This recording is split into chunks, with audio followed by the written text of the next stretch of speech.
Hello. Are you struggling with social anxiety or feeling like you're not accepted by others? Are you struggling with a sense that you've been marginalized or just plain out ignored because of how you appear or whatever the issue is? Yeah, I do know about it. And I don't know if that's how well you're seeing it on your uh, device, but I'm very nearsighted. Yeah, as you can see with the glasses, if you see me read, it'd be like this. Ah! And hard of hearing. What is slight paralysis? With the exception of this, I was actually born this way. This came from a doctor trying to save my life. I'm not going to get into that story, but I just wanted to share that part for a simple reason. One, I've been dealing with this for like close to 57 years. All right. I've had people feel I'm I've been feeling that thing, and I'll be the first to admit that it's not an easy topic to talk about. Part of the problem is I don't want to come across as, oh, woe with me. Ugh. Actually, if you read a lot of my blog posts, you'll discover I tend not to want to talk about this stuff because most people do not struggle with this, and it's kind of challenging. But I feel this topic is very important, not so much to talk about people with disabilities, but you might be having this problem because you're a woman or because you're a Black American, African American, whatever. All right, hit me if I switch between the two. But I get it. You may have other issues as well of feeling that way. Mm. But the problem isn't, okay, let's get into camaraderie and all this stuff.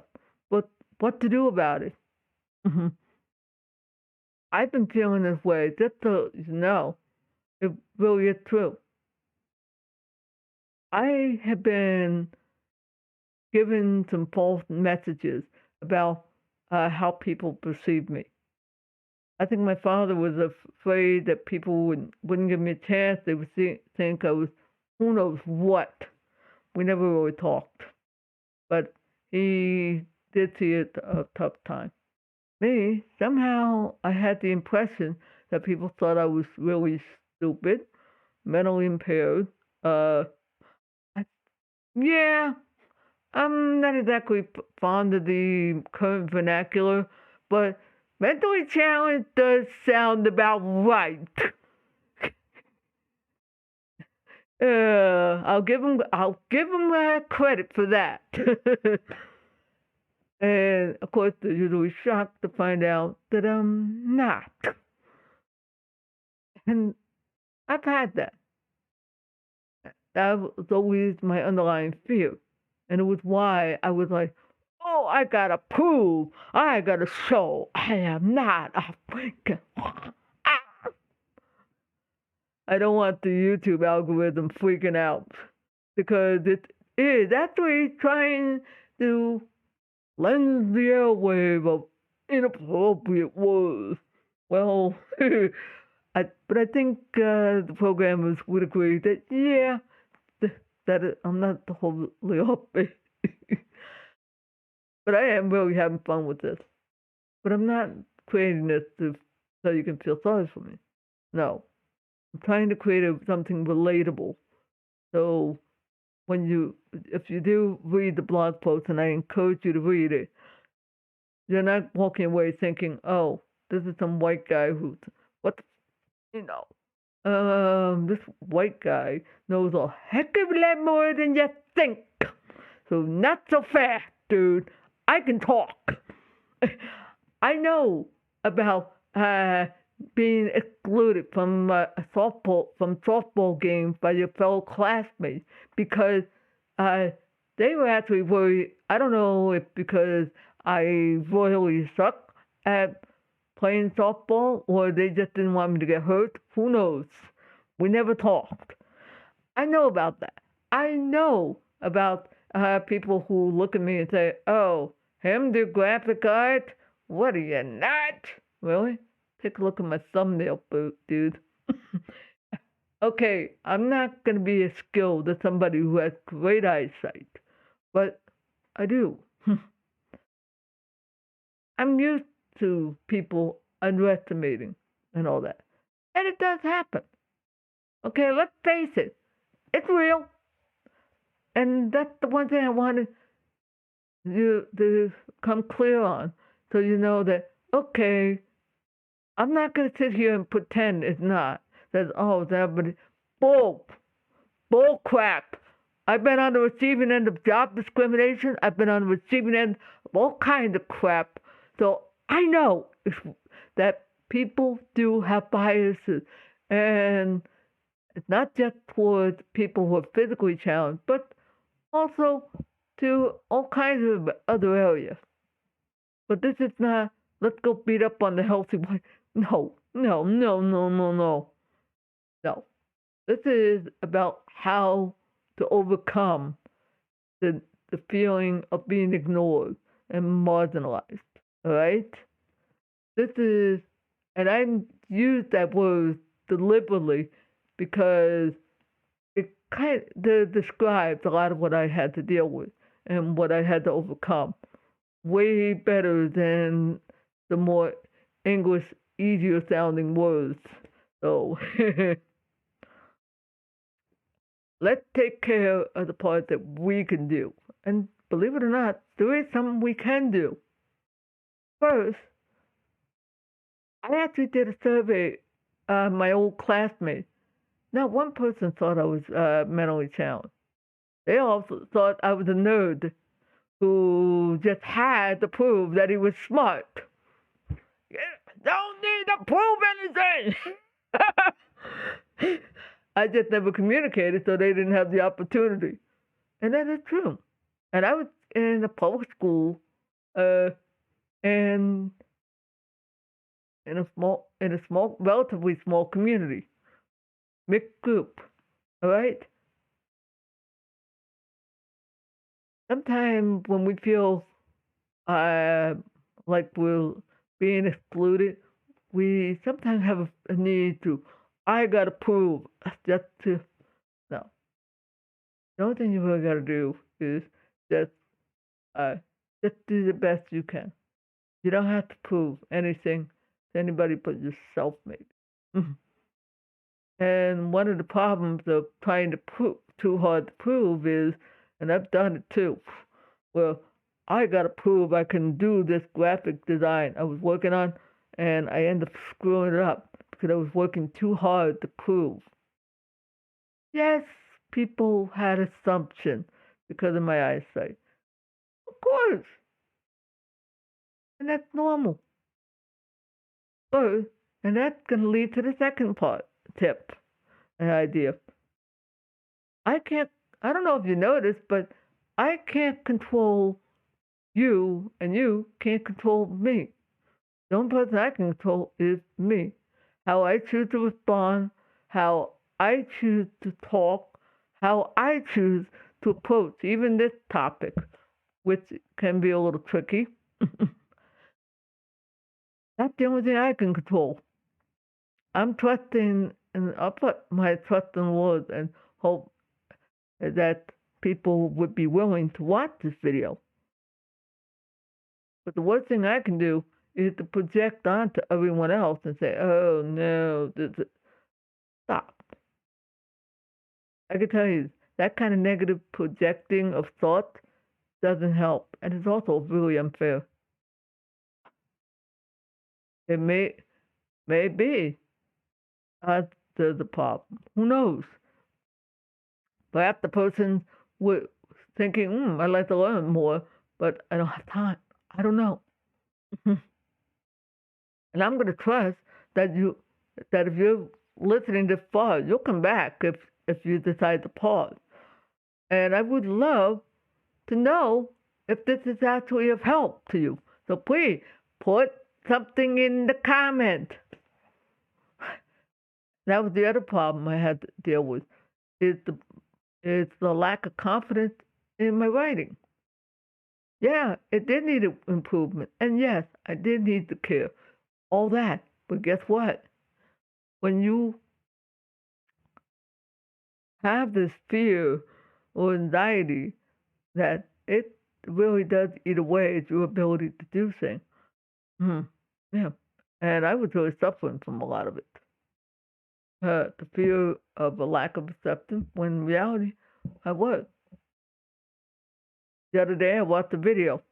A young lady, well, I think I can call her young because she looked like she was in her 30s.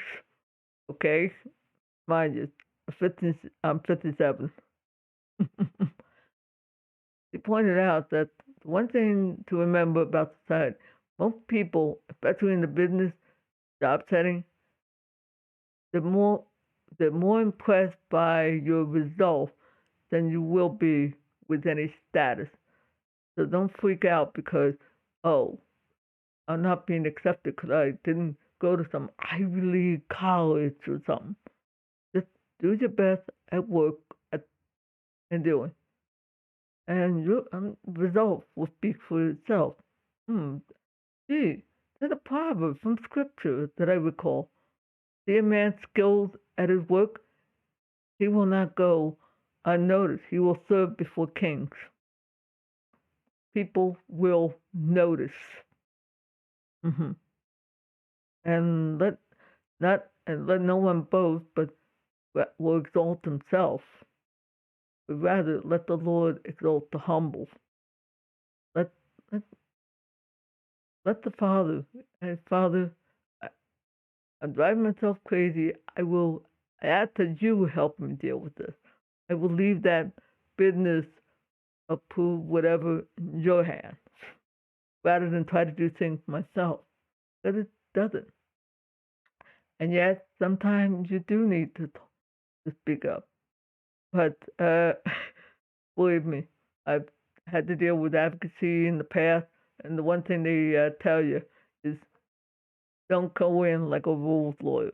Don't go in saying, okay, yeah, and walk in like you're part of the mafia. No, just be civil. It may not even be you, and there's a good chance. In my case, it may be that part of the problem is they're looking at me and saying, how is this guy going to succeed? How, and there are some legitimate concerns. But they don't know how to communicate because nobody wants to be offensive. They don't know what to say. In today's society, we're oh so sensitive, and don't know what, and that's not helping anybody. It doesn't help me to overcome what I'm thinking, and it sure as heck ain't helping the other guy either. Somebody save me! Guess who can help? You. But you're not going to help them if you come in like the mafia. Okay? You're better off just going with gentleness. That's it. Ask the Lord to open and give and grant favor. Ask Him. Let Him deal with the issue. And yes, but do yourself a favor. Don't walk in with saying, oh, and I had this said by a woman who was a very capable advocate, and she's also the director of Arizona Bridge Independent Living. She's in a wheelchair. She made a great point in an in a practice session for job interview. She chose three types of individuals, and she was the person for it. She said the person who is most likely to going to get the job is not the guy coming in like the advocate extraordinaire, militant and everything, quoting that. That's a great way to scare the crap out of people instead of packing for the hill. Or, whoa, no, just be confident. Just communicate a confidence that you were able to do. And I'll say, wow. And you are sharp enough to recognize that, hey, they may have some questions but can't ask. Just right to volunteer what's appropriate. They don't know. Wow. They may do that. Mm. But I'll tell you this, she is right. Mind you, I'm talking about a lady who was the director uh, and advocate and a chief advocate for people with disability, namely wheelchair bound. Hello, I think she would be somebody to listen to, don't you? Susan, I remember you well enough, and I thank you for it. And no, I don't think she was, but guess what? She's right. Look, I know it's challenging and I know it's hard. Yes, but it's not helping that. You can. All right, and it's not helping you by worrying what you think, because that's only going to make it harder for you. And it also makes, that's what it does me. I can't spend my days worrying about how people are going to say. I wouldn't have bothered with this YouTube video or writing the blogs. I actually had to overcome my negative view of my writing because I seriously didn't doubt. But the Lord healed my heart and helped me to say, wow, we do have something. And there is a calling. And I'm doing my best to follow through and not worry about what others say and know how to recognize when someone's trying to give me constructive criticism. Same thing goes with the video. All right, I'm going to leave a lot of more detail and help on the blog post. So I invite you to go over the christianityexplained.blog and read that article. And if you manage to get to this end, I'm going to ask this question. Would it be more helpful to you if I use some books that I may get my hands on, like audiobooks, and discuss the content of those books? Would that make for a more engaging video? Because I could do that, and especially since there is a good paying affiliate program. Let me know in the comment below. I better mention that in the pinned. All right. Thank you for your time. Hope you have a blessed day. See you when I see you.